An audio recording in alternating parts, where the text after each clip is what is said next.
Ada fase dalam hidup di mana kamu berhenti berusaha menjadi orang lain dan mulai belajar menerima dirimu sendiri. Saat itu, dunia terasa berbeda, lebih jernih, lebih tenang, dan lebih dekat dengan makna sebenarnya. Mencintai diri bukan sekadar kata indah yang sering diulang orang, tapi sebuah perjalanan batin yang perlahan mengubah cara kamu melihat hidup. Dari perjalanan itu, lahir pengalaman-pengalaman yang unik, hanya bisa kamu rasakan ketika berhenti melawan dirimu sendiri. Pertama, kamu merasakan lega saat berhenti menuntut diri jadi sempurna. Ada kelegaan yang tidak bisa kamu ukur dengan kata-kata, ketika akhirnya kamu berhenti menuntut dirimu untuk selalu sempurna. Seolah beban yang selama ini mengikat pundakmu terlepas begitu saja. Kamu menyadari bahwa hidup bukanlah panggung tanpa celah, melainkan jalan panjang yang penuh goresan. Kesalahan yang dulu kamu anggap aib, kini terlihat sebagai bagian alami dari pertumbuhanmu. Marcus Aurelius pernah menulis, "Jika kamu terjatuh, bangkitlah segera, tanpa penyesalan berlebihan." Dari kalimat ini, kamu belajar bahwa kesalahan bukanlah kehancuran, tetapi panggilan untuk berdiri lebih tegar. Saat kamu berhenti menuntut kesempurnaan, kamu justru memberi ruang bagi dirimu untuk belajar, bereksperimen, dan akhirnya menemukan kebijaksanaan dari hal-hal sederhana. Kesempurnaan sejatinya hanyalah bayangan yang terus bergeser. Semakin kamu mengejarnya, semakin kamu merasa kosong. Mencintai diri berarti menerima bahwa luka, kegagalan, dan ketidaksempurnaan adalah bagian dari dirimu yang membuatmu nyata. Dari kesadaran inilah lahir kedamaian batin, sebuah ketenangan yang tidak bisa lahir dari kesuksesan semata. Epictetus pernah berkata, "Jangan menuntut agar segala sesuatu terjadi sesuai keinginanmu, tetapi terimalah apa adanya, maka hidupmu akan tenteram." Prinsip ini berlaku juga pada dirimu sendiri. Kamu berhenti menginginkan citra yang mustahil dicapai, dan mulai menerima realitas. Dengan begitu, kamu tidak lagi berperang melawan bayangan, melainkan berdamai dengan kenyataan. Kamu justru menemukan ruang untuk berkembang. Gagal tidak lagi berarti akhir dari segalanya, melainkan kesempatan untuk memperbaiki diri. Kamu mulai melihat dirimu sebagai murid kehidupan, bukan sebagai hakim yang terus mengadili kesalahanmu sendiri. Rasa lega itu datang bersama penerimaan. Kamu sadar bahwa beban terberat bukanlah kegagalan di mata orang lain, melainkan penghakimanmu terhadap dirimu sendiri. Begitu penghakiman itu mereda, kamu menemukan kebebasan baru, seolah ada jalan lapang terbuka di hadapanmu. Mencintai diri tidak berarti berhenti berusaha. Justru sebaliknya, kamu bisa berusaha dengan lebih ikhlas, tanpa cemas akan hasil sempurna. Kamu bekerja, belajar, mencoba, karena itu bagian dari hidupmu, bukan demi melawan rasa takut akan kegagalan. Di titik ini kamu akhirnya bisa bernapas lega. Tidak ada lagi suara di kepalamu yang menuntutmu jadi sempurna setiap saat. Yang ada hanyalah ketenangan, karena kamu belajar untuk mencintai dirimu apa adanya. Dan disitulah letak kebijaksanaan stoik sejati, menerima kelemahan sebagai bagian dari kekuatan. Kedua, kamu merasakan tenang ketika sendirian. Ada momen di mana kesunyian yang dulu terasa menakutkan berubah menjadi sahabat. Saat kamu belajar mencintai diri, keheningan tidak lagi kosong, melainkan ruang aman untuk mengenal batinmu lebih dalam. Sunyi bukan hukuman, melainkan kesempatan untuk beristirahat dari hiruk-pikuk dunia. Ketenangan saat sendirian membuatmu sadar, kamu tidak selalu membutuhkan validasi dari luar. Justru dalam kesendirian, kamu menemukan sumber kekuatan yang lebih jernih. Kamu belajar mendengar suara hati, suara yang sering tertutupi oleh kebisingan sekitar. Marcus Aurelius menulis, orang yang menemukan kedamaian dalam dirinya tidak akan terganggu oleh dunia luar. Kutipan ini mengajarkan bahwa ketenangan sejati lahir bukan dari kondisi luar, melainkan dari hati yang terbiasa berdamai dengan sepi. Kamu mulai melihat kesendirian bukan sebagai tanda kesepian, melainkan ruang refleksi. Dalam keheningan itu, kamu dapat menilai ulang jalan hidupmu, menyusun ulang prioritas, dan menemukan arah baru tanpa tekanan dari orang lain. Epictetus pernah berkata, kebebasan sejati adalah ketika kamu tidak bergantung pada apapun di luar dirimu. Saat sendirian, kamu belajar arti kemandirian batin. Tidak ada yang bisa mengganggu kedamaianmu jika sumbernya sudah tertanam di dalam dirimu sendiri. Ketika dunia luar menuntut terlalu banyak, kesendirian menjadi oasis yang menyegarkan. Kamu bisa menyingkir sejenak, mengatur napas, lalu kembali dengan jiwa yang lebih tenang. Dalam sunyi itu, kamu menemukan kekuatan untuk melanjutkan perjalanan. Sendirian juga memberimu ruang untuk jujur pada dirimu sendiri. Kamu bisa mengakui kelemahan tanpa takut dihakimi, sekaligus merayakan kekuatan tanpa perlu pamer. Kesadaran ini membuatmu lebih utuh karena kamu hidup sesuai dengan dirimu sendiri. Pada akhirnya, kesunyian tidak lagi terasa sebagai kekosongan yang menggerogoti.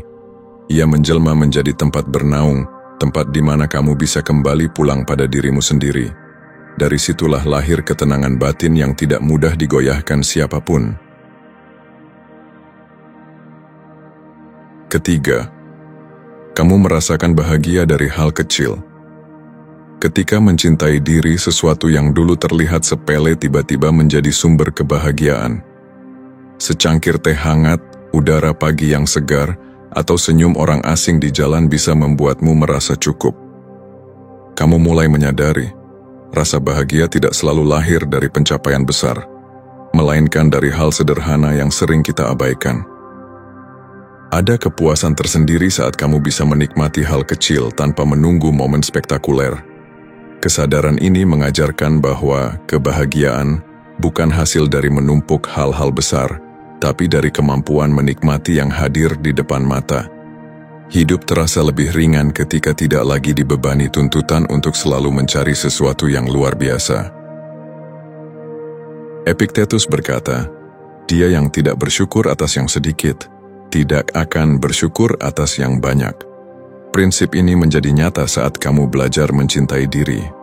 Dengan mensyukuri hal kecil, kamu membuka ruang dalam hatimu untuk merasakan kebahagiaan yang konsisten, bukan kebahagiaan sesaat yang bergantung pada kondisi eksternal.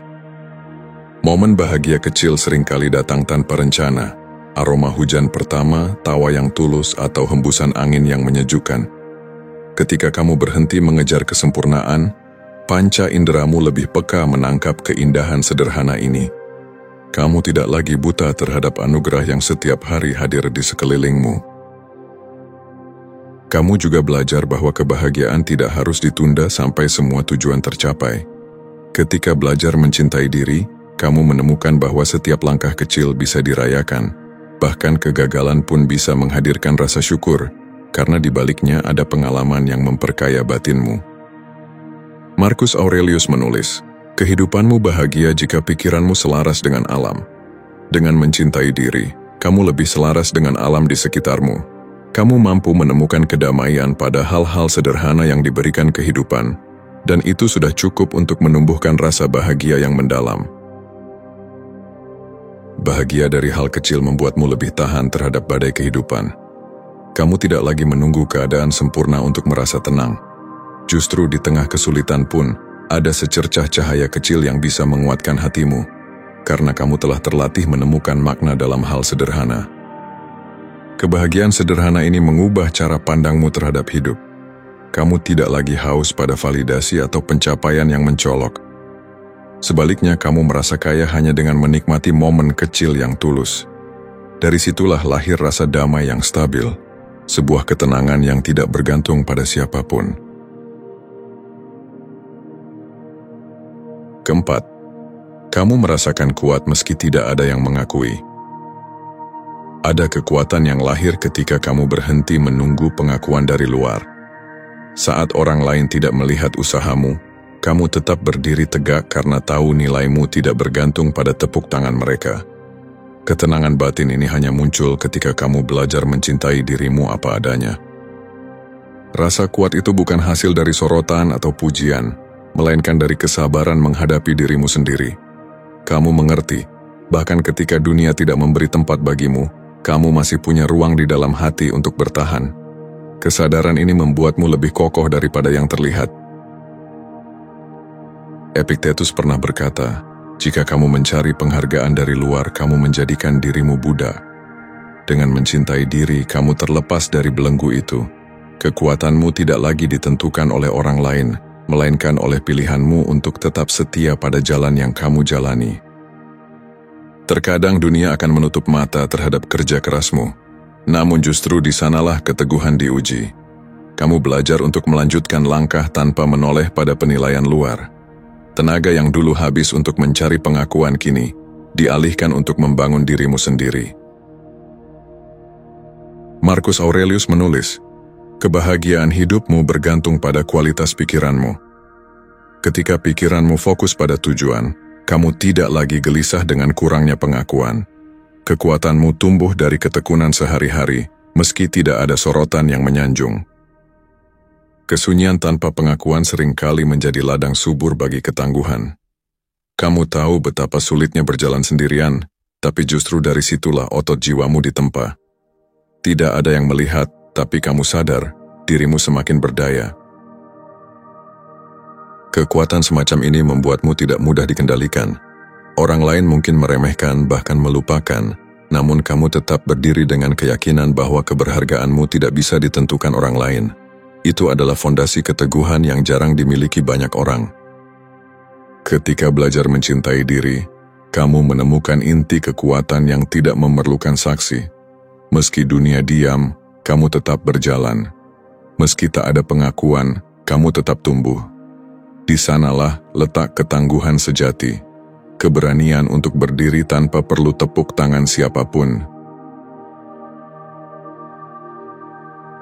Kelima, kamu merasakan berani ketika berkata tidak. Keberanian kadang tidak tampak dalam perang besar, melainkan dalam keputusan kecil sehari-hari. Saat kamu berkata tidak, kamu sedang menegaskan batas dirimu. Itu adalah langkah awal untuk menjaga energi, waktu, dan nilai yang kamu anggap penting. Keberanian ini tidak keras tapi tenang. Berani berkata tidak bukanlah tanda keegoisan, melainkan tanda kamu mulai mencintai dirimu sendiri. Kamu sadar bahwa tidak semua permintaan harus dipenuhi, apalagi jika menggerogoti ketenangan batinmu. Jika kamu ingin bebas, jangan biarkan dirimu menjadi budak keinginan orang lain, kata Epictetus. Pada awalnya mungkin kamu merasa bersalah ketika menolak orang lain, namun semakin lama kamu mengerti bahwa perasaan itu hanyalah bayangan yang menipu. Kamu tidak bisa selalu hidup demi memuaskan orang lain. Keberanian ini hadir ketika kamu rela memilih jalanmu meski berisiko ditinggalkan. Kata tidak mengajarkanmu seni memelihara prioritas. Hidup tidak bisa kamu isi dengan semua hal sekaligus. Ada yang penting, ada yang hanya menyita waktu. Dengan keberanian ini, kamu belajar membedakan apa yang benar-benar membawa kebahagiaan dari sekadar beban tambahan. Keberanian menolak juga membebaskanmu dari perasaan terjebak. Kamu tidak lagi merasa harus selalu hadir di tempat yang tidak kamu inginkan. Saat berkata tidak, kamu memilih kesetiaan pada dirimu sendiri. Itu adalah bentuk penghormatan yang halus namun tegas kepada batinmu. Seiring waktu, kamu menyadari kata tidak membuat hubunganmu lebih jujur.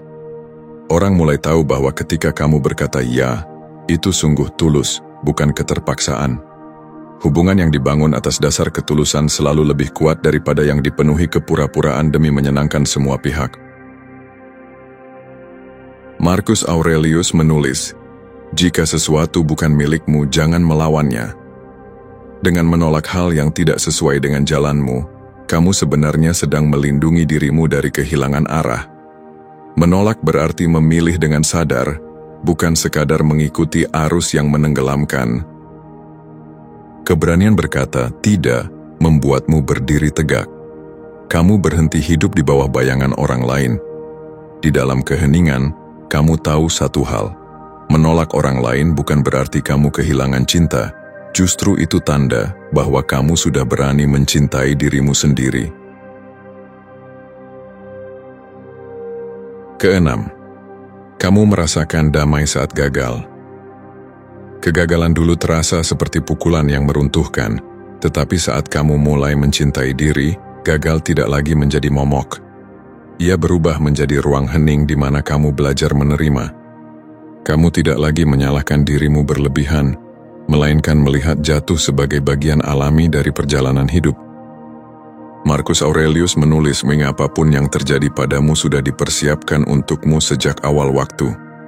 Dengan pandangan ini, kegagalan bukan musuh, melainkan takdir yang memberi arah. Kamu berhenti melawan, lalu menemukan damai di tengah ketidakpastian, sebab kamu tahu semua yang terjadi sedang mendidikmu.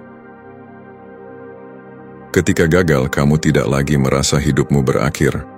Kamu hanya mengerti satu hal, sebuah jalan tidak berhasil, tapi bukan berarti semua jalan tertutup. Rasa damai muncul saat kamu melepaskan keyakinan palsu bahwa hidup harus selalu mulus. Dari kegagalan, kamu menemukan kebijaksanaan yang menenangkan. Kegagalan membuatmu lebih mengenal dirimu. Ia menguji kesabaran, membongkar kelemahan, sekaligus memperlihatkan kekuatan yang tidak pernah kamu sadari. Saat kamu mampu menatapnya tanpa benci, kamu merasakan damai yang hangat. Gagal bukan aib, ia hanyalah bukti bahwa kamu pernah berani mencoba. Damai juga lahir dari kesadaran bahwa harga dirimu tidak ditentukan oleh pencapaian.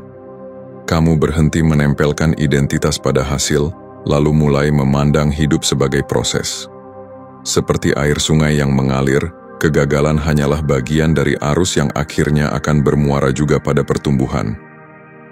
Kegagalan mengajarkanmu keheningan. Ia memaksa berhenti sejenak, menata ulang langkah, dan menghirup napas lebih dalam.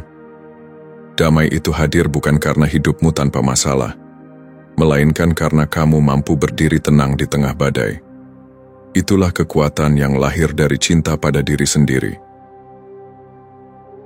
Epictetus berkata, bukan peristiwa yang menyakiti kita, tetapi cara kita menilainya. Saat gagal, kamu bisa memilih marah atau memilih damai. Dengan mencintai diri, kamu memilih yang kedua. Kamu menerima kenyataan tanpa menolak, lalu menjadikannya pondasi untuk melangkah lebih teguh. Damai dalam kegagalan tidak membuatmu pasrah.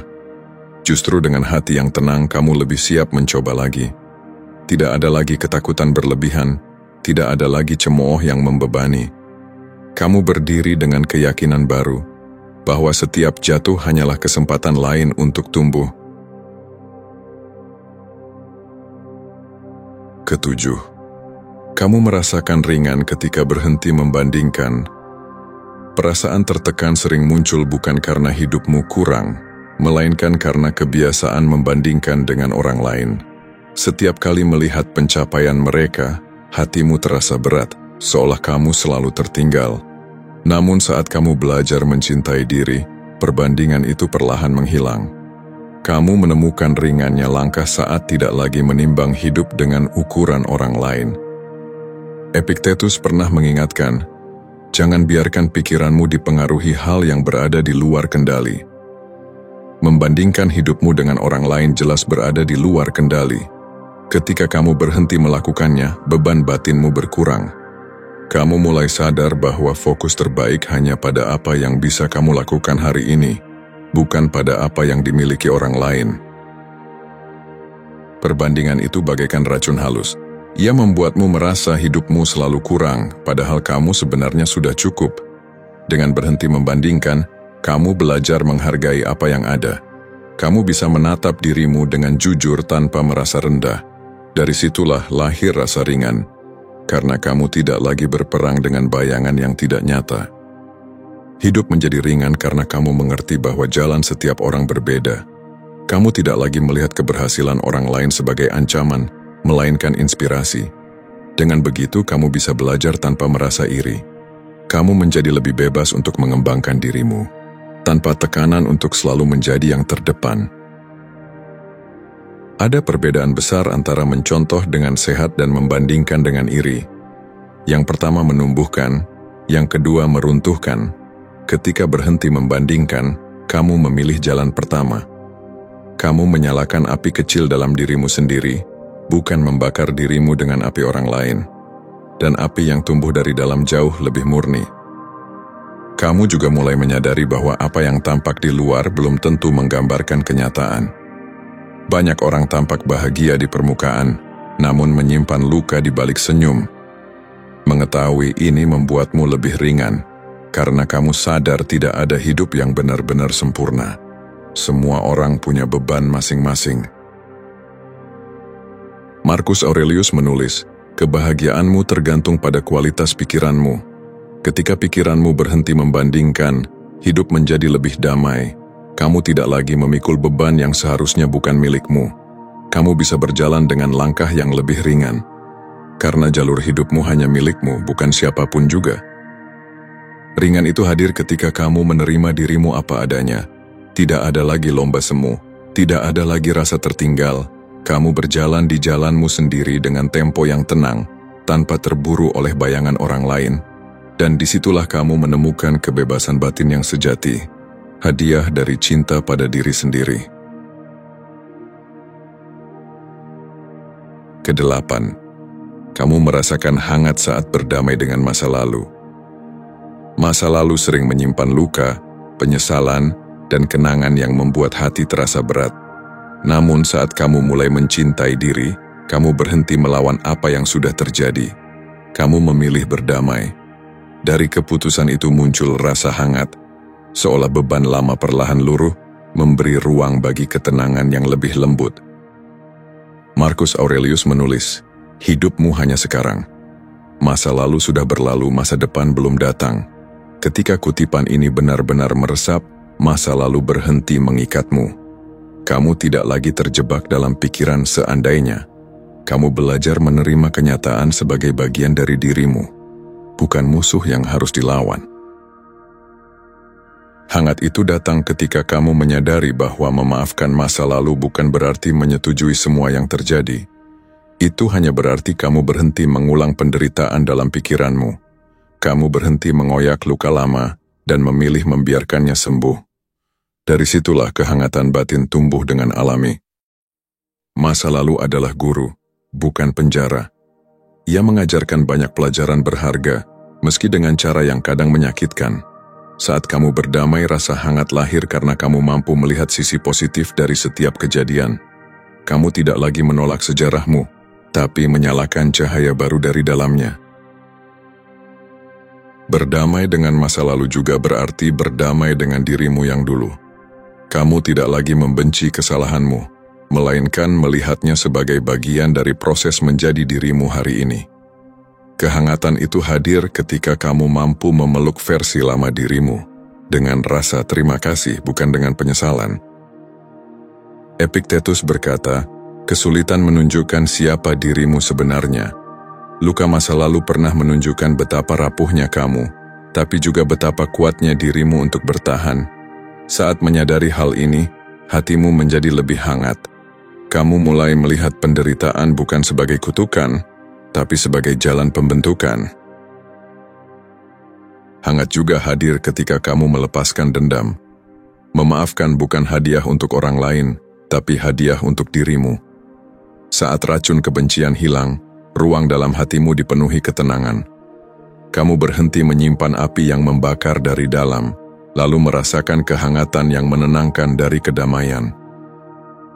Pada akhirnya, berdamai dengan masa lalu membuatmu bebas. Tidak ada lagi bayangan yang membelenggu, tidak ada lagi penyesalan yang menghantui. Yang tersisa hanya dirimu yang utuh, yang mampu tersenyum pada sejarahnya sendiri, lalu melangkah dengan hangat menuju masa depan yang lebih tenang. Mencintai diri bukan berarti berhenti berjuang, melainkan berani berjalan tanpa menolak sisi rapuh yang ada dalam dirimu. Dari sana lahir ketenangan, kekuatan, dan kebijaksanaan yang tidak mudah digoyahkan oleh dunia luar. 8 hal ini hanyalah sebagian kecil dari pengalaman yang akan kamu temukan ketika berhenti menuntut kesempurnaan, mulai menghargai kebersamaan dengan dirimu sendiri, dan belajar melihat hidup dengan mata yang lebih jernih.